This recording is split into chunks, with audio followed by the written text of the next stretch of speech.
Kyrie, what are your initial reactions to being a Maverick? Super excited and grateful for the opportunity. Really feel wanted, and I know that they had to give up some pieces for me to get here, so I don't take that for granted.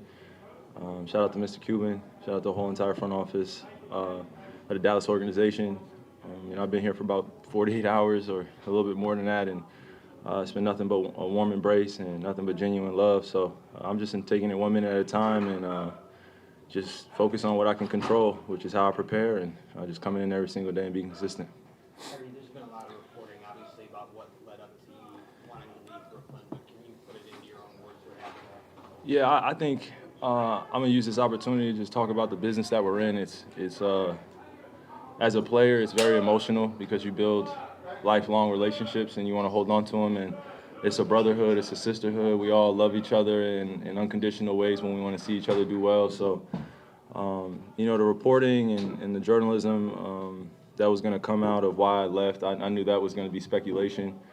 But for me personally, just sitting in the seat today, I just know I want to be places where I'm celebrated and not just tolerated or just kind of dealt with in a way that doesn't make me feel respected. And there were times throughout this process when I was in Brooklyn where I felt very disrespected, and my talent. I work extremely hard at what I do. No one ever talks about my work ethic, though. Everyone talks about what I'm doing off the floor. So I just want to change that narrative and write my own story and just continue to prepare in the gym. And now that I'm in Dallas, just focus on what I can control, like I said. And I'm always going to be close with those guys in Brooklyn, just like I'm close with the guys in Boston, just like I'm close to the guys in Cleveland. It is a team competitive sport, but we care about each other's families way more off the court. So I know the relationships will extend off. I'm just focused on preparing to win. What did you do the next day? I think that's another day where I could really go into detail about it. I'm not the person to really speak on names and go to someone behind their back and try to leak stuff to the media. That's never been me. Now, I've been an audience member of watching people say things about me that ultimately just fall off my shoulder. I'm really in a place that I'm grateful that I got to grow into over the last year and a half, 2 years. Spending time away from the basketball court gave me time to really appreciate life in a new way. And I just know I need healthy boundaries, especially in this entertainment business. There's a lot of disrespect that goes on with people's families, with their names, and I'm just not with it. So it's not personal against any of those guys against in the front office. It's just what I'm willing to accept. And I took a chance, and luckily and fortunately, the Dallas Mavericks picked me up. So it's just all what I can control.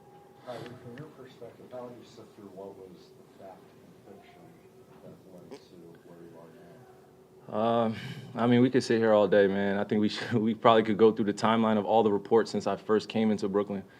But the greatest lesson I could share with you that I learned from signing in Brooklyn for free agency is I wish I would have got to know the people that were behind the organization. I went in there and was just a kid with a dream on my mind with KD, and we wanted to bring a championship to a young organization. They were only around for 6 years.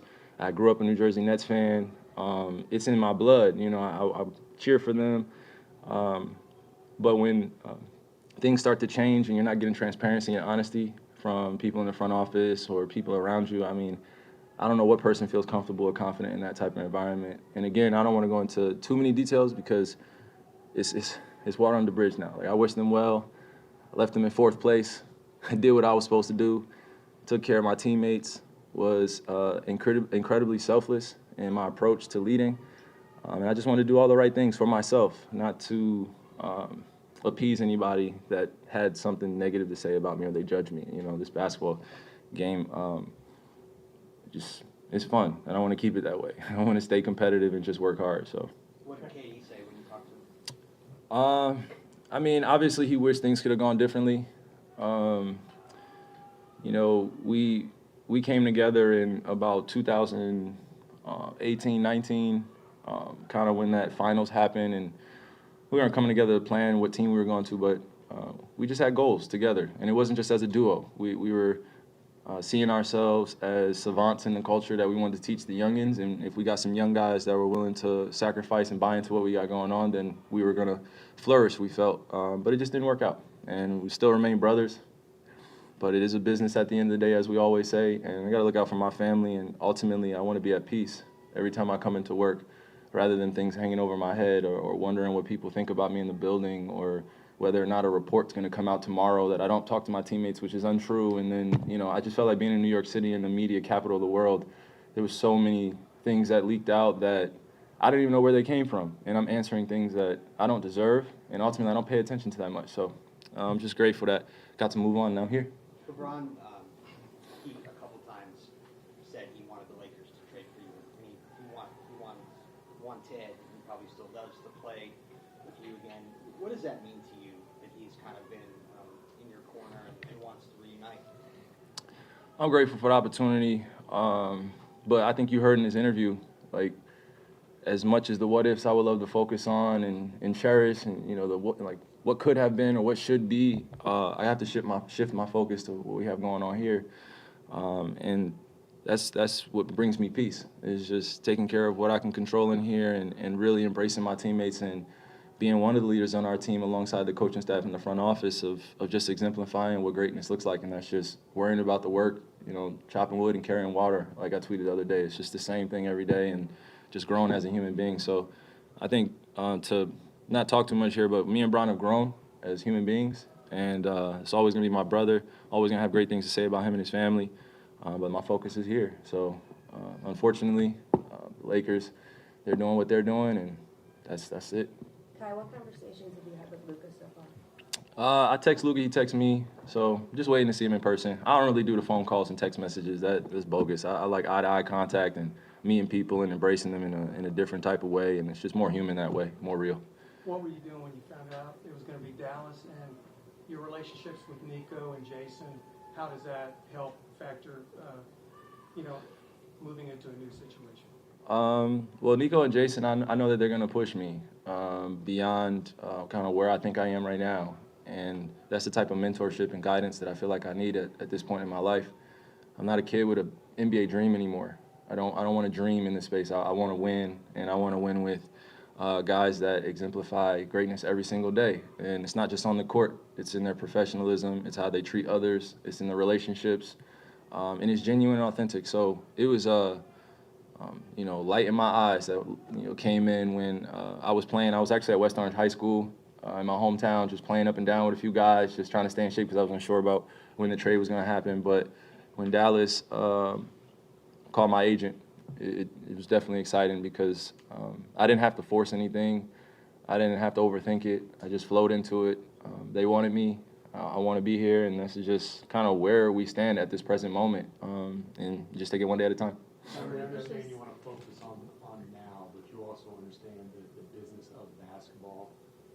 What is your thought process as far as last year of your contract, potential long-term fit here in Dallas? Would you like to discuss extension now or wait until the summer? No rush. Just staying patient, and I'm going to let those pieces lay where they are. Again, I'm going to keep saying it. I got to stay poised and just control what I can control. My effort on the court, my attitude, those are things that I bring every single day, and just so I'm going to focus on that. The business aspect of this is ruthless, so I don't want to be distracted. I just want to be all in what we got going on. Before you came back from your suspension earlier this year, you had posted an apology to Jewish families and people that were hurt by the movie that you posted. That post seems to be gone now. Did you delete it, and can you explain? Yeah, I delete a lot of things on my Instagram. I've had things that have happened before in my life, probably not as drastic of that moment, which led to a lot of confusion and uncertainty, I felt like, and what I meant and what I stand for. And I had to sit up in these mics and explain to the world who I am when I know who I am. So, I delete things all the time, and it's no disrespect to anyone within the community. Just living my life. Do you stand by the apology? Do you stand by the words in the apology? I stand by who I am and why I apologized. And I did it because I care about my family, and I have Jewish members of my family that care for me deeply. Did the media know that beforehand when they called me that word anti-Semitic? No. Did they know anything about my family? No. Everything was assumed. Everything was put out before I had anything to say. And I reacted instead of responding emotionally maturely. I didn't need to be defensive or go at anybody. So I stand by my apology, and I stand by my people everywhere. All walks of life, all races, all religions, same thing. Were those Jewish people in your family, did they talk to you about that film and were they hurt by posting it? I've had a lot of conversations about world history. Was contained in there was contained in there. I didn't agree with everything. I've been up here saying that. I'm just going to leave it at that. My family is my family. If the media cared about my family and actually, I'm not saying all the media, I don't want to get at anybody, but if specific media members actually cared to do research instead of being the first to report things, then they would know where I come from. So the diversity of my family is beautiful, and I'm just going to continue to focus in on them. And when I'm in the court, try not to be distracted by y'all. We're going to do a couple more and then get you moving, Callie, I think. Mhm. Yeah, Kyrie, going back to where you were when you found out about the trade, it's obviously your first in-season trade. How would you describe like the last 48 hours? I'm tired. I'm very tired.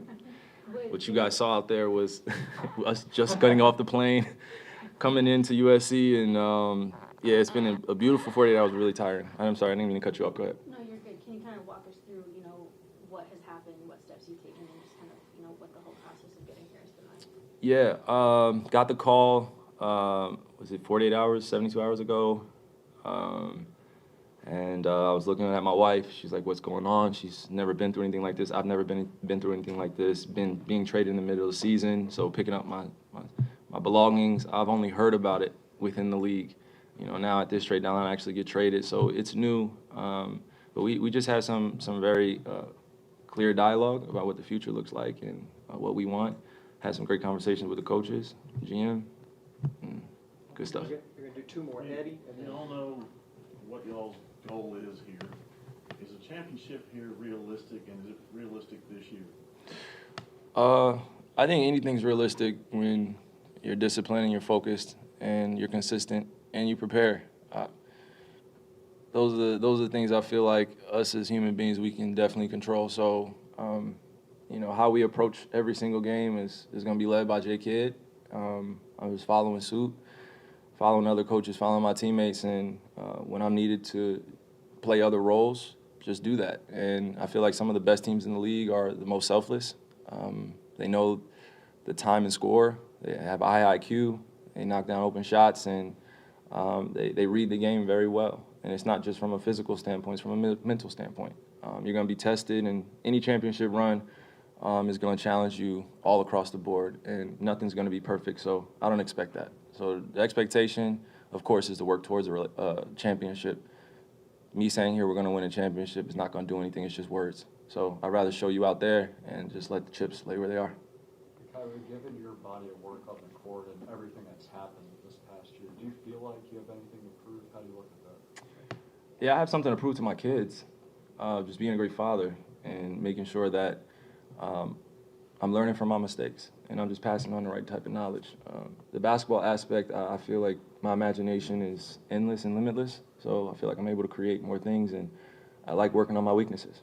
And whether it be in the summertime or in the season, I just feel like working on things that I'm going to be seeing later down the line and try to share knowledge and wisdom with the youngins. okay, last one, and then we'll get Coach going. I know you've obviously played with superstars before.